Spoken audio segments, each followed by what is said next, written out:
जी नाज़रीन, एक बार फिर हम आपके साथ मौजूद हैं। हम किसी न किसी इम्पोर्टेंट बीमारी पर भी बात कर रहे होते हैं और आज हम जो बात करने वाले हैं वो पित्ते की पत्थरी पर, गॉल ब्लैडर स्टोन्स। इतना कॉमन हो गया है कि हर दूसरा जो शख्स है वो कहता है जी गॉल ब्लैडर में स्टोन्स हुए हुए हैं। तो ये इतनी परेशानी का बायस है। इवन मैं खुद भी इसका शिकार हो चुकी और लास्ट ईयर ही मेरा गॉल ब्लैडर का ऑपरेशन भी हुआ था और उसको रिमूव कर दिया था। उसके बाद तो खैर मुझे कोई ऐसी फीलिंग तो नहीं आई कि मैं अनहेल्दी फील कर रही हूँ कुछ, लेकिन कुछ मेरे भी जहन में सवालात हैं जो मैं डॉक्टर साहब से पूछूंगी। हमारे साथ इस वक्त मौजूद है डॉक्टर मुख्तियार अहमद साहब, जनरल सर्जरी YDA JPMC। अस्सलाम वालेकुम जी। वालेकुम सलाम। कैसे हैं आप? ठीक ठाक हैं? पहले बताएं YDA क्या है?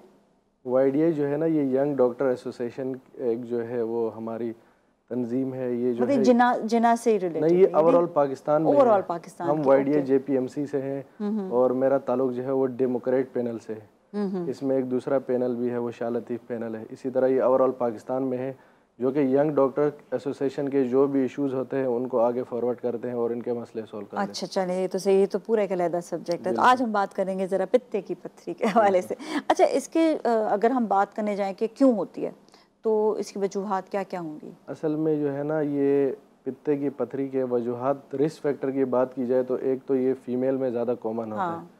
फीमेल हो गया, एज 40 से अबव हो। दूसरी जो है ओबेसिटी हो, और इसके अलावा जिन बंदों को शुगर की अलामत हो। ये पित्ते की कोलेस्ट्रॉल लेवल इसी में है ना कि हाई कोलेस्ट्रॉल डाइट जो लेते हैं या कोलेस्ट्रॉल जो ओबेसिटी होती है। मेरा तो वो था ना, क्या कहते हैं, non alcoholic fatty liver, family inheritance. बिल्कुल, फैमिली हिस्ट्री भी बहुत कॉमन है। अगर किसी के फैमिली में अगर गॉल स्टोन है तो उसको भी ज़्यादा रिस्क फैक्टर है कि भाई आगे जाके उसको भी गॉल स्टोन डेवलप हो सकते हैं। तो ये सारी इसकी अलामत रिस्क फैक्टर है। अलामत इसके अलग हैं। जैसे अलामत में जो है ना, पित्ते की पत्थरी एक बंदे को हो जाती है तो अलामत ज़्यादातर ये होते हैं कि इनको बिल्कुल मैदे वाली जगह दर्द हो जाता है। तो कुछ लोग ज़्यादा अरसे तक ये समझते हैं कि ये मैदे का दर्द है। मैं तो एसिडिटी समझ रही थी। एग्जैक्टली, ये लोकल क्लिनिक्स वगैरह में जाते हैं, वहाँ ये दूसरे पेन किलर लगवा लेते हैं, ओमिप्राजोल वगैरह के इंजेक्शन लगवा लेते हैं।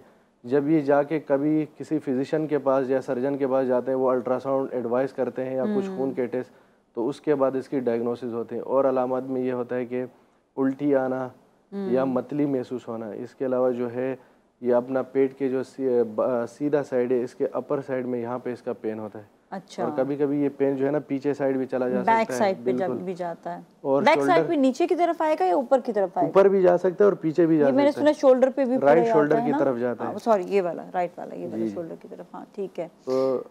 तो ये इसके अलामात होते हैं। अगर इसका बर वक्त इलाज ना हो, एक तो इसका इलाज पहले तो बताएं है क्या? इसका इलाज जो है ना, सबसे पहले ये है कि इलाज इसका ऑपरेशन ही है। पहले दो तरह के ऑपरेशन होते हैं, एक ओपन होता है और एक आजकल लेप्रोस्कोपिक है। अब ओपन और लेप्रोस्कोपिक में दोनों में डिफरेंशिएट ये है कि ओपन सर्जरी के थोड़े कॉम्प्लिकेशन ज़्यादा होते हैं।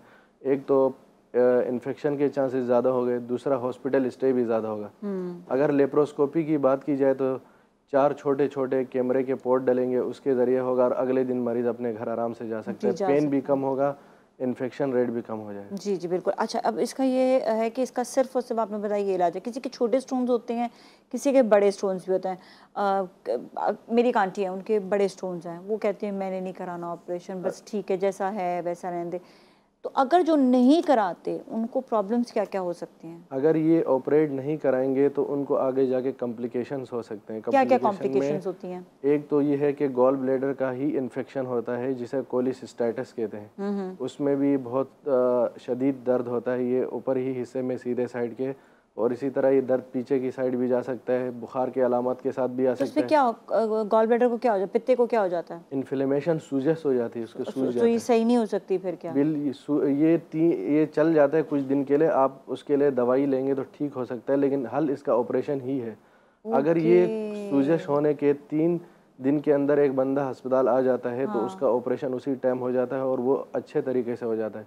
उसके मुकाबले में अगर वो लेट प्रेजेंट करता है तो फिर हम ऑपरेशन थोड़ा डिले करते हैं क्योंकि डिफ़िकल्ट हो जाता है, तो उसको विदिन 6 वीक्स करने की कोशिश करते हैं। मैंने सुना कि अगर स्टोन छोटा होता है तो ट्रैवल भी कर सकता है। बिल्कुल कर सकता है। और ट्रैवल करके कहाँ जाएगा? ये असल में जो है ना, हमारा लिवर बनाता है बाइल, वो फिर गॉल ब्लैडर के अंदर आता है। गॉल ब्लैडर के आगे कुछ नालियाँ हैं जिसके अंदर ये बाइल जाता है छोटी आंत तक। जब हम फैटी खुराक खाते हैं तो ये बाइल जो है ना उसको तोड़ने और डाइजेस्ट या एब्जॉर्ब है बाइल ना, हाँ। तो इसको एब्जॉर्ब करने में हेल्प करता है। हाँ। अगर ये छोटा स्टोन वो नाली से आए और ऊपर पित्ते से आके नीचे नालियां होती उसमें फंस जाए ना, तो आगे वो बाइल जा ही नहीं सकता। जब नहीं जाएगा तो ऑब्स्ट्रक्शन हो जाएगी ना एक चीज़ की, तो उसकी वजह से फिर इन्फ्लेमेशन, इन्फेक्शन और जिस्म के ऊपर भी पीलापन आना ज़ाहिर होता है, यरकान जिसे कहते हैं। अच्छा अच्छा, ये तो बड़ी खतरनाक है। ये ट्रैवल करके क्या ये वो बाइल क्या कहते हैं जो उसकी नाली जो होती है उसमें भी फंस सकता है, उसी के नाली में फंस जाता है, जिसके बाद ये सारी चीज़ें हो जाती हैं, सारे प्रॉब्लम। और ये मैंने सुना है ज़्यादा डेंजरस हो जाता है वो। फिर नाली तक ऑपरेशन करना होता है, क्या फिर हमें ऐसा करना होता है कि सबसे पहले तो अल्ट्रासाउंड में तो हमें पता चलेगा कि पित्ते का जो है पत्थर है वो नीचे इतना नहीं बता सकता कि वो नाली में कहाँ है, नाली कितनी जो है उससे डायलेट हो चुकी है। उसके लिए फिर हमें 2 कैमरे के टेस्ट करने पड़ते हैं। सबसे पहले एक MRCP कहते हैं, वो हमें बताता है कि आए के स्टोन CBD में है कि नहीं, जो नाली है। अगर उसमें हो तो फिर उसका अलग इलाज है, उसके लिए ERCP करते हैं, वो भी एक कैमरे का टेस्ट है। उसमें जो है हम एक ट्यूब डालते हैं मुंह के ज़रिए, वो जो है वहाँ जाके स्टोन को तोड़ता भी है और हटाता भी हो, उस जगह को जो है ना वहाँ से ऑब्स्ट्रक्शन को रिलीज कर देता है। अच्छा, कभी कभार क्या ऐसा होता है कि स्टोन्स अगर बन जाएं तो वो खुद ब खुद घुल भी जाते हैं?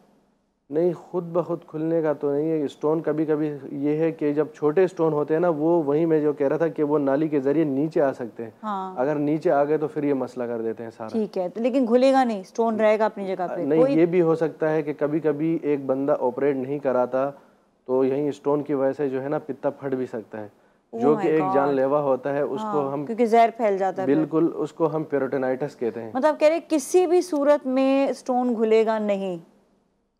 खुल सकता है, अगर वो ऑपरेट ना करे तो आगे जाके मतलब पित्ता फट सकता है। नहीं, पित्ता नहीं, मतलब स्टोन जो है वो खत्म हो सकता नहीं हो सकता, वो है तो है, ऑपरेशन ही है, ऑपरेशन ही होता है। अच्छा, अब कॉन्सिक्वेंसेस इसके क्या मसाइल होते हैं ऑपरेशन कराने के बाद? अब बाइल जो है वो तो डायरेक्ट जो है वो गिरता रहेगा, इसके तो क्या करेंगे फिर, क्या होगा? इसके कॉन्सिक्वेंस ये होंगे कि जैसे मैंने शुरू में बताया कि बाइल का फंक्शन ये है कि ये स्मॉल इंटेस्टाइन यानी छोटी आंत में आके जो फैटी फूड हम खाते हैं उसको डाइजेस्ट करना और एब्जॉर्ब करने में दोनों में हेल्प करता है। ठीक है, इन केस अगर हमारे बॉडी में पित्ता ही नहीं होगा तो हमें क्या करना होगा कि भाई हम फैटी फूड को कम करेंगे।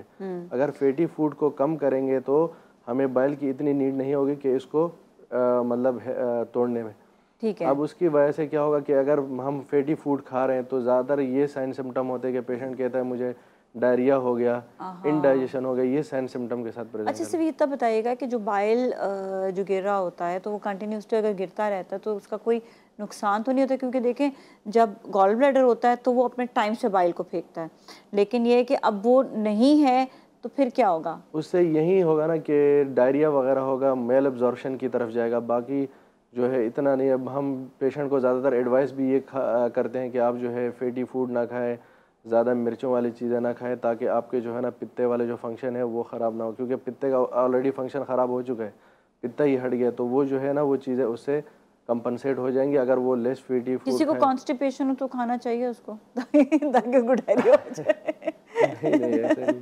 अच्छा, चले एक चीज़ और बताइएगा। एक जो बड़ा मसला जो भी आजकल हमें सुनने को आ रहा है कि जब पित्ता नहीं होता तो vitamin A, K, E, D absorption नहीं होती। ये विटामिन ये भी फैटी विटामिन है ना, फैट सोल्यूबल विटामिन है। जैसे मैंने बताया कि गॉल ब्लैडर के अंदर जो अपना बाइल स्टोर होता है लिवर से आके वो रिलीज होता है और वहीं जाके फैटी चीज़ों की एब्जॉर्प्शन और डाइजेशन दोनों कराता है। तो इससे ये होगा कि थोड़ा वो डाइजेशन में थोड़ी वो मतलब उस तरह डाइजेशन नहीं होगी जिस तरह गॉल ब्लैडर के प्रेजेंट होने की वजह से होते है। इसकी भी एब्जॉर्प्शन होगी बिल्कुल, लेकिन उस तरह नहीं होगी जिस तरह गॉल ब्लैडर के होने की वजह से होती है। लेकिन होगी, बिल्कुल होगी। मतलब ऐसा तो नहीं लोग डरा देते हैं, ओ जी बिल्कुल भी नहीं होगी, अब तो ये मसला वो मसला हो जाएगा, लेकिन उस तरह नहीं होता जिस तरह गॉल ब्लैडर के बाइल अभी भी है ना, बाइल पहले भी था, इसमें बाइल की कंसंट्रेशन थोड़ी कम हो जाएगी। लेकिन बाइल ऐसा नहीं होता, बाइल आएगा कब? चले बहुत ज्यादा अभी ये लंबा सब्जेक्ट। बाइल असल में ऐसा आएगा कि लिवर से बनता है बाइल